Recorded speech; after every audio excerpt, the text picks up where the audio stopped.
Hello student, exam पास app में आपका स्वागत है। जैसा कि हमने बात किया था कि टॉपिक वाइज वीडियो बनाना शुरू कर दिए हैं, तो आइए देखते हैं आज का टॉपिक कंपाउंड इंटरेस्ट एंड चक्रवृद्धि ब्याज। अगर आप वीडियो देखने के बाद जो है कि असेसमेंट को सॉल्व करते हैं तो वह टॉपिक आपका बहुत अच्छे ढंग से क्लियर हो जाएगा।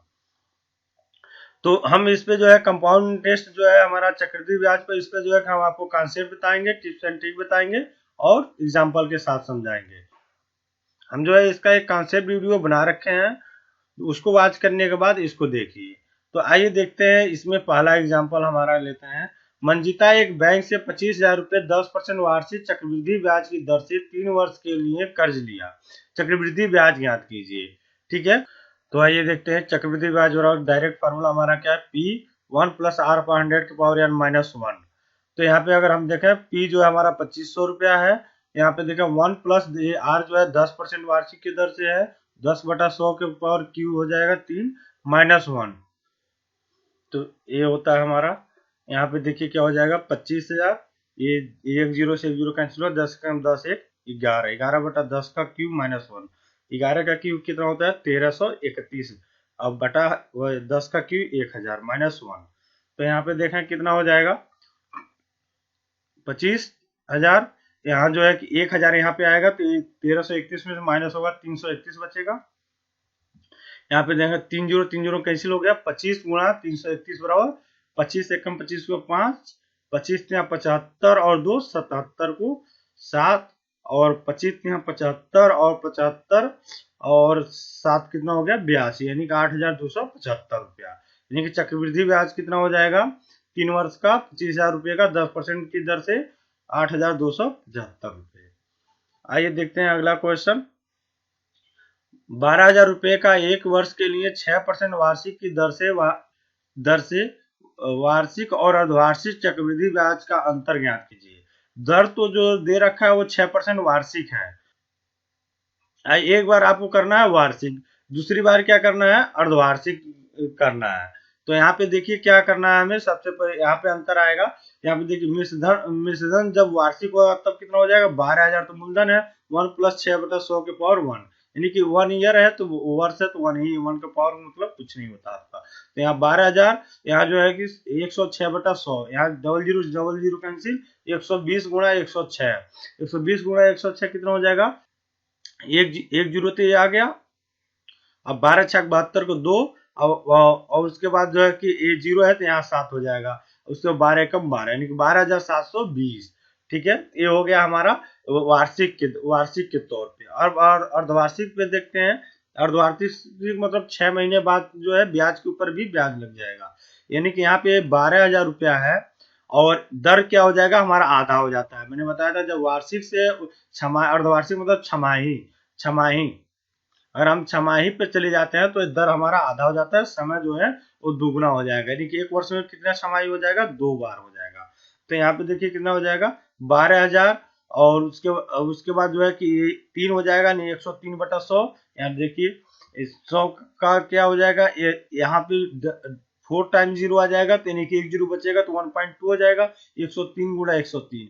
अब 103 × 103 आपको बताया था कि ये लास्ट में क्या है, तीन है, 100 + 3 है, 100 3 3 का कितना हो जाएगा, 9, 2 अंक में लिखिए, 3 3 का 9, और उसके बाद 3 3 6 और 0 के 0, 1 1 को 1 ही लिख दीजिए। ये 10609 हो गया।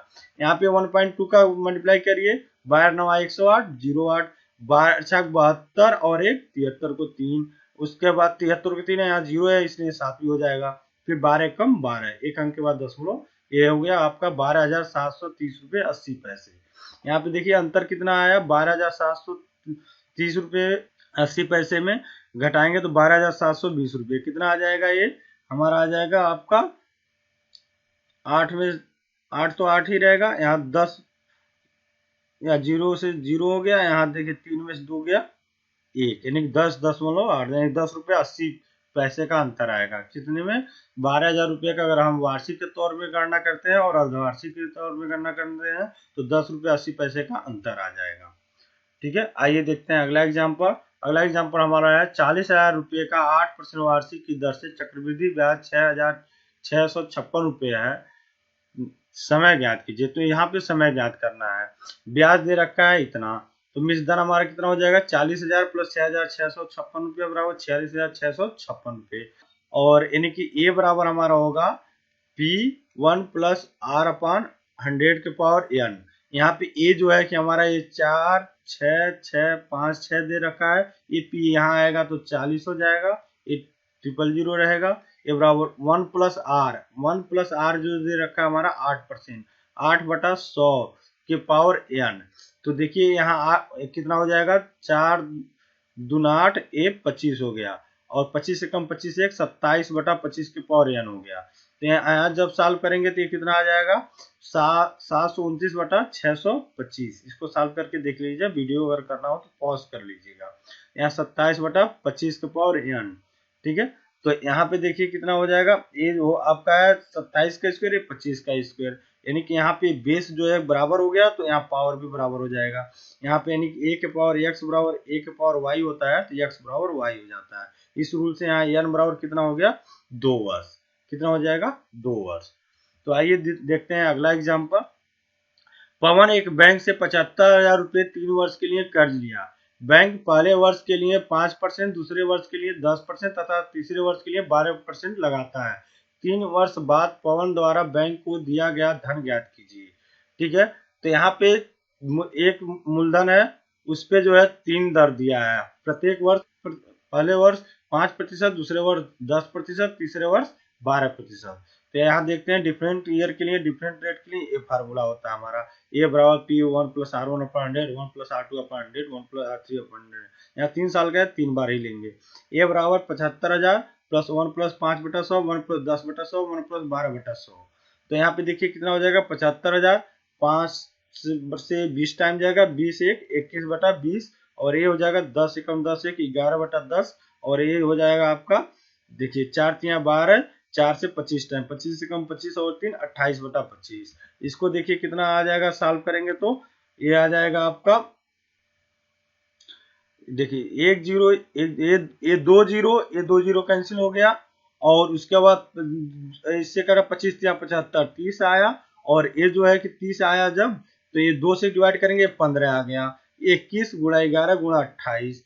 तो यहाँ देखिए कितना आ जाएगा 15 गुणा 200, 21 गुणा 11 कितना हो जाएगा 11 कम करेगा तो 22, और 2 23।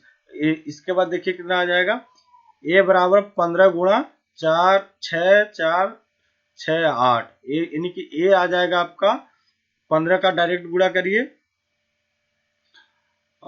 नो ये आ जाएगा 97020 रुपये। ठीक है, तो 97,020 रुपये। आइए अगला क्वेश्चन देखते हैं। एक आदमी 9,930 रुपये 10% वार्षिक चक्रवृद्धि ब्याज की दर से कर्ज लेता है। यदि धनराशि 3 बार 3 किस्त में प्रत्येक का भुगतान वर्ष के अंत में किया जाता है, तो प्रत्येक किस्त क्या है। यहाँ चक्रवृद्धि ब्याज की दर से किस्त निकालना है।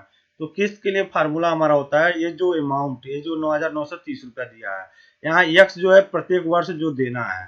ठीक है, 1 प्लस R/100 का क्यूब, 1 प्लस R/100 का whole square plus x upon 1 plus R/100 का 100 हो जाएगा। 3 साल के लिए है तो ये 3 आएगा, और 4 साल के रहेगा तो यहाँ x power 1 plus R/100 power 4 से शुरू होगा, यहाँ 1 तक आ जाएगा। इसी तरह हम देखते हैं यहाँ पे 3 साल का ही लगभग पूछता है, तो 9,930 रुपये है जो यहाँ x अपान 1 प्लस 10/100 का क्यूब, तो 1 प्लस x अपान 1 प्लस 10/100 का होल स्क्वायर, x प्लस 1 अपान 10/100। तो यहाँ देखिए कितना हो जाएगा 9930। यहाँ देखिए ए 10 से 10 कैंसिल, 10 से कम 10 से 11 होगा, 11 का क्यूब 1331 होता है, 1000 ऊपर, और यहाँ 10 का क्यूब हुआ वही 1000 ऊपर। यहाँ 0 से 0 कैंसिल, 10 से 11, 11 का स्क्वायर 121, 10 का स्क्वायर 100। यहाँ जो है कि 10 ऊपर आ गया, 11 नीचे। यहाँ 13 जो है कि 1331 एलसीएम हो जाएगा, तो ये 1000, और यहाँ यहाँ 121 से डिवाइड करेंगे 11, तो 1100 हो जाएगा। 11 से डिवाइड करेंगे तो 121, दाम में 1210, और ये हो जाएगा ऐड करने में 3310x अपान 1331। यहाँ देखिए कितना हो जाएगा, ये 3 टाइम चला जाएगा, और यहाँ इसका गुणा करेंगे 3 एक कम 3, 3 त्रिका 9, 3 त्रिका 9, 3 एक कम 3, यानी कि 3,993 रुपये प्रति वर्ष देना पड़ेगा। ठीक है, चक्रवृद्धि ब्याज की दर से। अब इसी तरह एक सिंपल इंटरेस्ट का भी होता है, जो होता है किस्त के रूप में, उसको देख लेते हैं। एक आदमी 13,200 रुपये 10% वार्षिक साधारण ब्याज की दर से कर्ज लेता है। यदि धनराशि 3 बार की किस्त में प्रत्येक का भुगतान वर्ष के अंत में किया जाता है, तो प्रत्येक किस्त क्या है? तो यहाँ पे देखिए x 3 बार है, इसलिए x plus x R upon 2/100। एक पार्ट ए हो गया, एक पार्ट ए है, एक पार्ट ए, इन 3 पार्ट में यहाँ पे अगर 3 वर्ष का है तो यहाँ से 2 से शुरू करेंगे, फिर 1 होगा, यहाँ पे 0 होगा तो x बचेगा, और 4 होता तो यहाँ से 3 से शुरू करता। तो x plus x R 2/100, x plus x R upon into 1/100 plus x। तो यहाँ देखिए 3 बार के लिए है, 3 वर्ष के लिए है।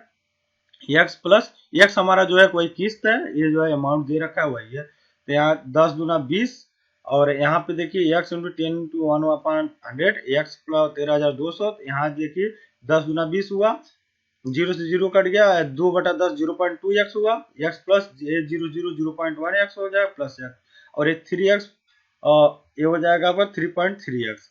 और ये जो है कि अगर 1 0 यहाँ आ जाएगा, यहाँ देखिए कितने टाइम, 4 टाइम चला जाएगा, 4 3 12, 4 3 12 1 13, यानी कि x बराबर कितना हो जाएगा, 4,000 रुपये। प्रत्येक किस्त से कितना देना पड़ेगा, 4,000 रुपये पर किस्त देना होगा प्रतिवर्ष के रूप में। तो ये हो गया हमारा किस्त के रूप में। अब इसी के साथ हमारे साथ जुड़े रहिए, सफलता जरूर मिलेगी।